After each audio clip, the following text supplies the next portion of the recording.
This channel is for adults and not for kids. Hey, my friends. Thanks for stopping back by. The other day I made a video talking to you guys about 3 a.m. horror movies. Scary movies to watch late at night. When you're really, really sleepy and you're not all together there. And one of my subscribers hit me up with a comment. He said, "Hey, you forgot to mention Daughter of Horror." And I started thinking about a lot of the other 3 a.m. horror movies that I have. And we are going to talk about Daughter of Horror today. So I've got 3 films that I wanted to share with you guys that I find really cool, that are best to watch late at night. Okay, so up first from 1953 is Dementia. This is a strange one. I love this movie. It's so weird. There are moments in here where it's very David Lynch-like. There are scenes that seem like David Lynch time traveled and directed this film. It's very nightmarish. This whole film, it's like a nightmare unfolding in front of you. There is no like real plot. It just kind of like, it's a tale that just kind of like unravels in front of us, and we just kind of like go along for the ride. It follows dream logic, you know? It's like a nightmare happening in front of you. It's very, very odd, very surreal. This chick's got a lot of daddy issues. There's a lot of strange shit in this movie. It's very nightmarish. There are no attractive people in this movie. Our main protagonist is butt ugly, and it just adds to the sleazy, slimy factor of the movie. Like, there is nobody to like really root for. You don't find yourself siding with the good people or the bad people. Like, they're all bad people. They're all bad. And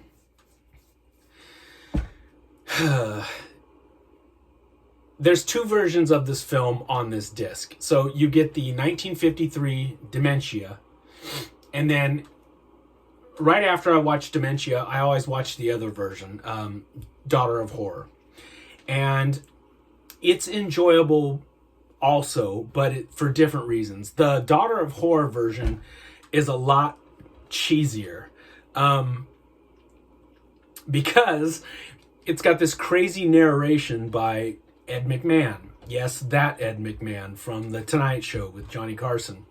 So he's got that cheesy announcer voice, you know, and he's narrating the fucking movie the entire way through. He's like, yes, I am the evil that you seek. Turn around. Like, it's that throughout the entire movie. And it borders like on Ed Wood type of stuff. A lot of the actors that appeared in Ed Wood films are in this movie.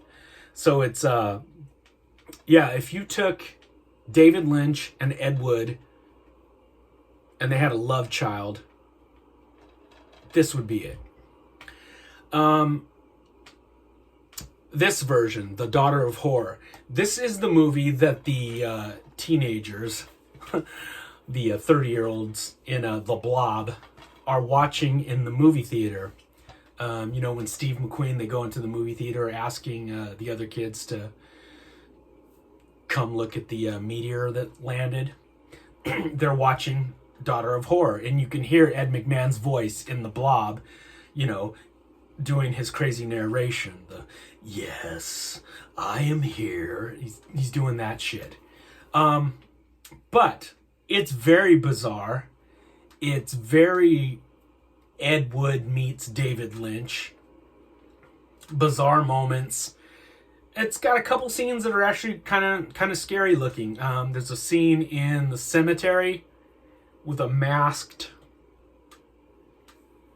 specter, I guess. That's kind of eerie. But just the whole movie has this weird, bizarre, eerie vibe.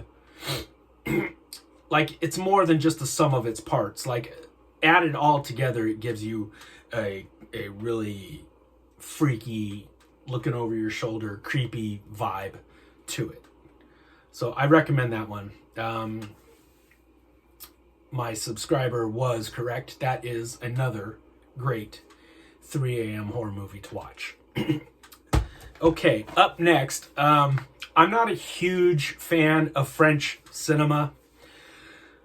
Not at all. There's a handful of French films that I like. I like Alphaville. I like the original black and white Beauty and the Beast.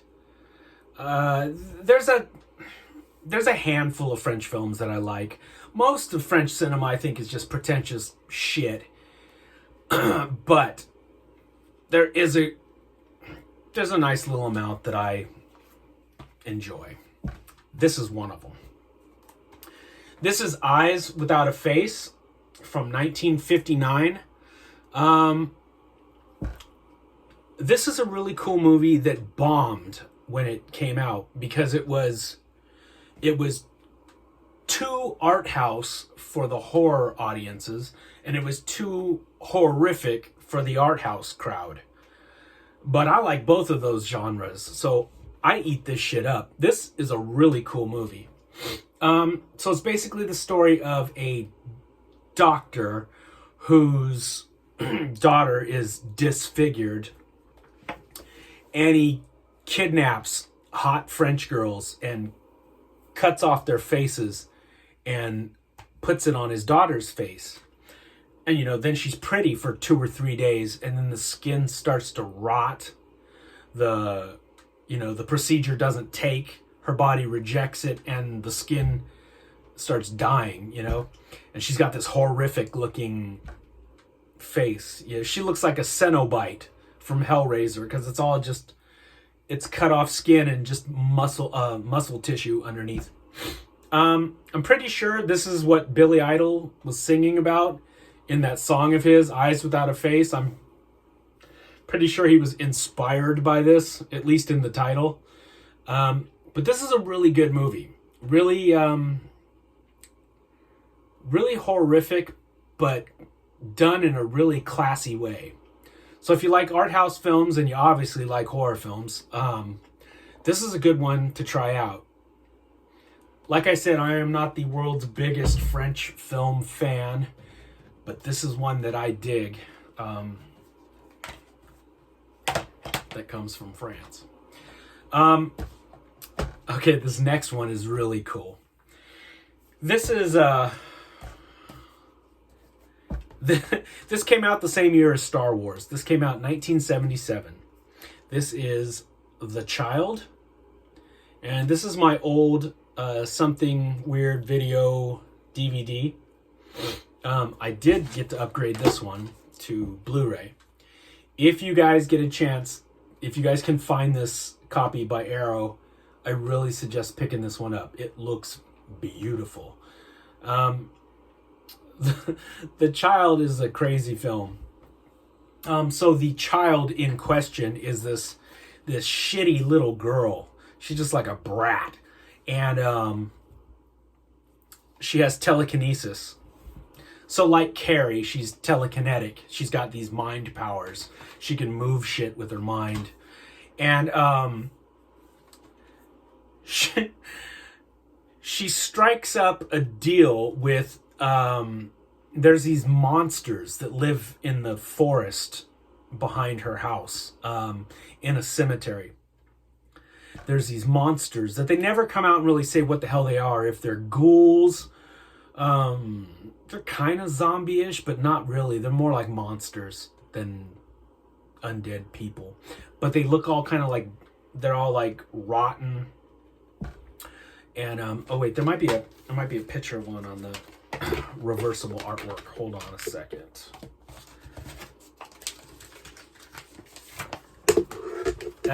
It's kind of a bad picture, but that's one of them.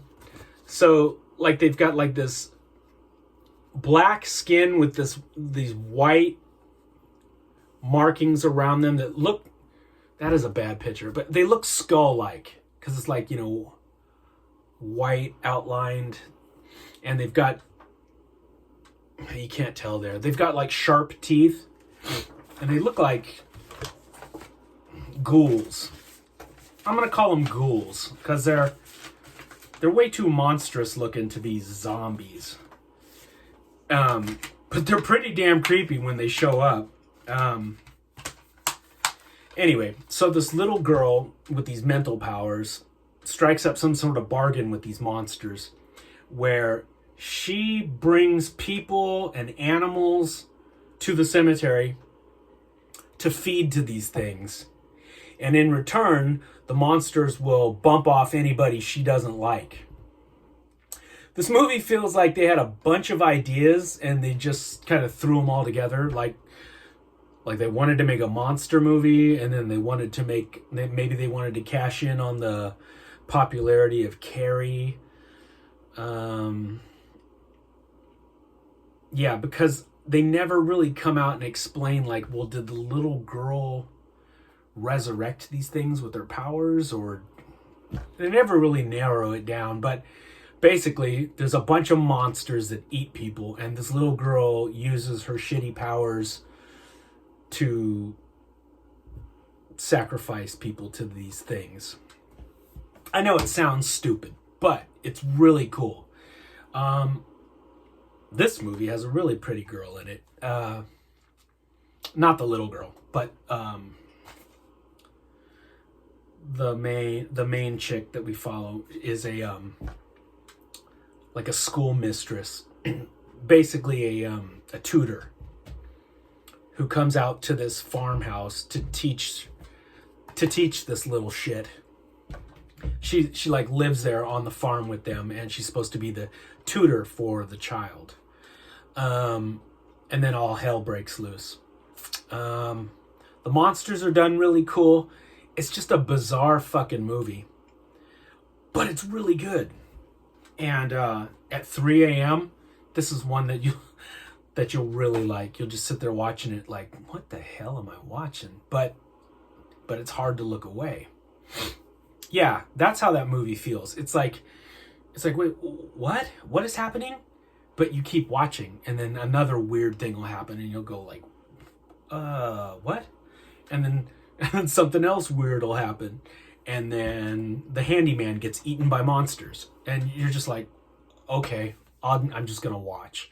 And by the end of it, you're like, well, that was pretty fucking enjoyable. It's like a weird carnival ride that looks stupid from the outside, but is actually a really fun ride to be on. And out of the three of them, I like the child the most.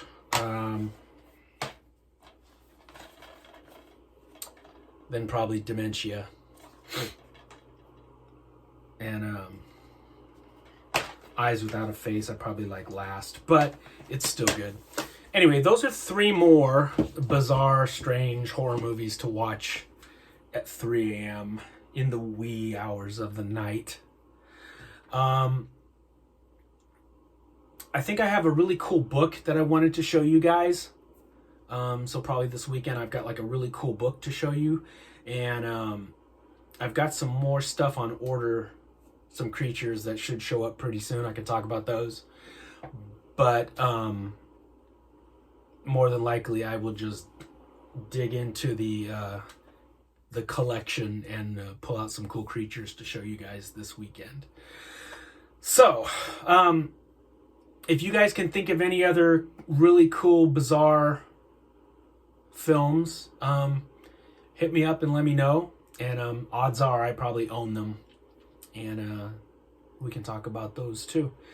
But yeah, I got some more subscribers, and I think we're like 460 people now, which is mind-boggling to me. I just wanted to say thanks to everybody out there. It means a lot to me. I really appreciate you guys. I love being able to talk about, monsters and movies and science fiction and martial arts and all the stuff that we're into. I really do like being able to come here and talk to you guys about that stuff, because I don't have anybody in real life that I can really talk to this shit about. I mean, my girlfriend doesn't really dig this. I mean, she likes horror movies, but she's not like, she's not like, and then in 1977, like, it's not like my level of shit. And yeah, I don't really have any people like in real life that I can like talk to nerdy about with. I've got my buddy August Rigoni, but he lives all the way in the Bay Area. That's like, 2.5 hours away from me. So yeah, I really do appreciate you guys stopping in and letting me rattle about all the things that we're into. And I appreciate you guys leaving the comments and hitting me up in Messenger and just saying hey and talking all things nerdy. It's really cool. So I just wanted to say thanks, and I will talk to you guys later this week, probably this weekend. Okay, all right, take it easy, my friends, and I will talk to you later.